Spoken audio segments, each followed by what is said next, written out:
First நம்ம பிரகாரத்தின் வாசல் பார்த்தோம். இப்போ பரிசுத்த ஸ்தலத்தின் வாசல். இதுக்கு அங்கே 4 தூணு, இதுக்கு எத்தனை தூணு? 5 தூணு. இந்த 5 தூண் என்றால் என்ன அப்படின்னா, 5 விதமான ஊழியர்களை தேவன் புதிய ஏற்பாட்டில் ஏற்படுத்தினார். எபேசியர் 4:12-13. பரிசுத்தவான்கள் சீர்பொருந்தும் பொருட்டு சுவிசேஷ ஊழியத்தின் வேலைக்காகவும் கிறிஸ்துவின் சரீரமாகிய சபையானது பக்தி விருத்தி அடைவதற்காகவும் அவர் சிலரை அப்போஸ்தலராகவும் சிலரை தீர்க்கதரிசிகளாகவும் சிலரை சுவிசேஷகராகவும் சிலரை மேய்ப்பராகவும் போதகராகவும் ஏற்படுத்தினார். இப்போ பரிசுத்தவான்களாக மாறுவதற்கு வெங்கல தொட்டியத்துக்கு அப்புறம்தான் அனுபவமே உண்டாகுது. இந்த ஸ்தலத்தில் யார் போக முடியும்னா, பிரதான ஆசாரியன். பிரகாரத்தில் கூட சில அப்பாயின்மெண்ட் பண்ண லேவியன் வந்தான். இந்த டக்ஸ்லாம் எடுத்துன்னு போகிறதுக்கு சாணியெல்லாம். இதில் யாருமே உள்ள வர முடியாது. பிரதான ஆசாரியன் வேறு யாருமே உள்ள வர முடியாது. இது நீங்கள் பார்க்கும் போது இந்த தூண்கள் மரத்தில் இருக்குது. மரம் என்றாலே மனுஷத்தன்மை, மாம்சம். இப்போ கர்த்தர் அதை எப்படி மூடுறார் என்பது குறித்து பார்த்தீங்கன்னா, யாத்திராகும் 29:43.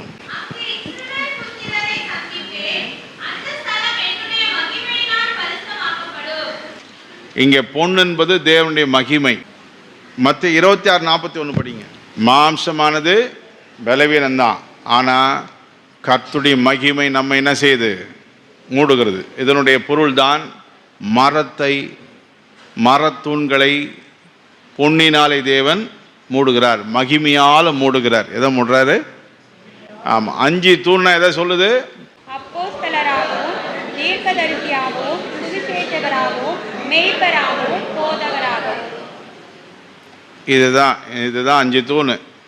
ஒரு சர்ச் பரிசுத்தமாக்கப்பட போகிறாங்க அப்படின்னா இந்த மாதிரி தூண்களாகிய ஊழியர்கள் என்ன செய்யணும்? இருக்கணும். தேவனுடைய சத்தியத்தை தெளிவாய் போதித்து கொடுக்கக்கூடிய ஆட்கள் இருந்து அதுக்கு கீழ்ப்படுகிற ஜனங்களாகிய ஆத்துமாக்கள் இருக்கும் பொழுதுதான் தேவனுடைய மகிமை அவங்களை என்ன செய்யும்? மூடும். அதோடு கூட சேர்ந்து ஞானஸ்தானத்தினால் 5 உத்தியோகஸ்தராகி அபிஷேகிக்கப்பட்ட ஊழியர்களுடைய போதனைகளால் சத்தியம் அறிவிக்கப்பட்டு தேறி வளர்ச்சிக்குள்ள வரணும். பலகை என்றால் வளர்ச்சி. சொல்லுங்க. எபேசியர் 4:11. மேலும் நம் அனைவரும் தேவனுடைய குமாரனை பற்றும் விசுவாசத்திலும் அறிவிலும் ஒருமைப்பட்டவர்களாகி கிறிஸ்துவினுடைய நிறைவான வளர்ச்சியின் அளவுக்கு தக்க பூரண புருஷராகும் வரைக்கும். கொலோசியர் 2:18. கணுக்காலாலும் கட்டுகளாலும் உதவி பெற்று இணைக்கப்பட்டு தேவ வளர்ச்சியை வளர்ந்தேறுகிற சரீரம் முழுவதையும் ஆதரிக்கிற தலையை பற்றி கொள்ளாமல், அதாவது எல்லா குறையும் நீங்கி வளர்ச்சி அடையணும் அப்படின்னு கொலோசியர் சொல்றார். எபிரேயர் 5:14. பலமான ஆகாரமானது நன்மை தீமை இன்னதென்று பயிற்சியினால் பகுத்தறியத்தக்கதாக முயற்சி செய்யும் ஞானேந்திரியங்களை உடையவர்களாகிய பூரண வயதுள்ளவர்களுக்கே தகும். எபிரேயரில் திட்டுறாரு. காலத்தை பார்த்தால் போதகராக இருக்க வேண்டிய நீங்கள், இன்னுமா டெக்கரேஷன், இன்னுமா சண்டை, இன்னுமா கேவலமான புத்தி, இன்னுமா கொல்ஸு, இன்னுமாடா செயின், இன்னுமாடா ஜில்லுன்னு, இன்னுமாடா உங்களுக்குள்ள தர்க்கம், இன்னுமாடா உனக்கு பெருமை பேச்சு.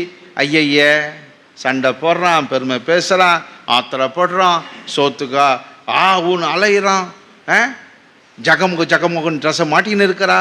ஐய காலத்தை பார்த்தால் எப்படி இருக்கணும்?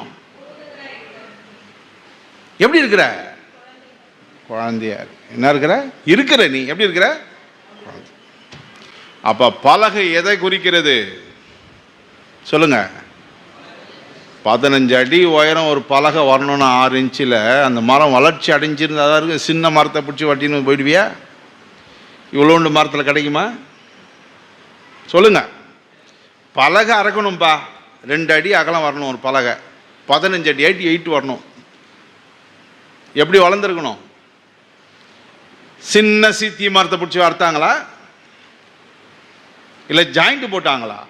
ஒரே பலகை. எப்படி வளர்ச்சி அடைந்த சீத்தி மரத்தை கரெக்ட் பண்ணி எடுத்துன்னு வந்து இதில் போட்டால் ஒரு துண்டு கரெக்டாக வருமானு பார்த்து எடுத்துகிட்டு வந்தாங்க.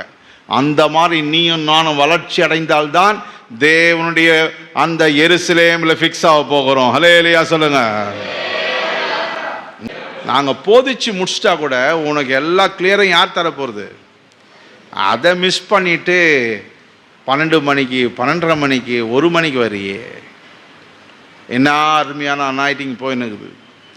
நான் கொஞ்ச நேரம் இங்கே வந்து நிற்கிறேன். அவ்வளோ எனக்கு அனாயிட்டிங் சந்தோஷமாக இருக்கு. அப்படியே ஊறணும், அப்படியே பல மணி நேரம். பேச்சல் அல்ல, சொல்லுங்க, எழுதுறதுல அல்ல, பாடுறதுல அல்ல, மெய் பலத்தில் உண்டாயிருக்கிறது. ஹல்லேலூயா. நீ பைபிளை எழுதின்னு போய் என்ன பண்ண போற? என்ன செய்ய போற? அனாயிட்டிங்ல இருந்து தான் வெங்கல தொட்டி இந்த என்ட்ரன்ஸ் ஆகுத பிரகாரம் உள்ள என்ட்ரன்ஸ், அதுல இருந்தே ராஜ்யம். அது என்னது? ஃபுல் ராஜ்யம், கிங்டம். போ உங்களுக்கு வந்து அடுத்த ஸ்டெப் நாலேஜ் போயினுக்குது பாருங்க. இப்போ கபடி இல்லை, மேட்டிமையும் இல்லை, நல்ல கர்த்தருக்கு பிரியமாக வாழணுன்ற ஆசையோடு நான் இருக்கிறேன். சரீரத்தில் இச்சையும் இல்லை அப்படின்னா ஞானஸ்தானம் தொட்டியை நான் தாண்டிட்டேன். எங்கே வந்துட்டேன் சொல்லுங்க? ஆனாலும் வளர்ந்துட்டேன்னு இல்லை, நல்லா புரிஞ்சுங்க. இந்த அசூர வளர்ச்சி எங்கே இருந்ததுன்னா பரிசுத்த ஸ்தலம் கேட்லேருந்து தான் அசூர வளர்ச்சி. வெரி ரேப்பிட் க்ரோத்துன்னு இங்கிலீஷில் சொல்லுவாங்க, வேகமான வளர்ச்சி. இப்போ இன்னும் சினிமா விடலை, இன்னும் பொய் பேசுகிற கட்ட வார்த்தை போல் செல்ஃபோன் அசிங்கமாக பார்க்குறது விடலை, சண்டை போடுறது இல்லை, சபிக்கிற வார்த்தையை விடுறதில்ல, இன்னும் கபடு ஓயில. அப்படின்னா நீங்கள் இந்த பரிசுத்த ஸ்தலத்தில் எங்கே இருக்கிறீங்க? பிரகாரத்துக்கு வெளியாக இருக்கிறீங்க. எங்கே இருக்கிறீங்க? அளவு காமிக்கிறது இல்லை, செல்ஃபோனில் பாவத்தை பார்த்துக்கின்னு பேசினீரு. எங்கே இருக்கிற நீ? இதை உனக்கு சொல்லிக் கொடுக்க தான் நாங்கள் அந்த நாலேஜ் கொண்டாட தான் வரோம்.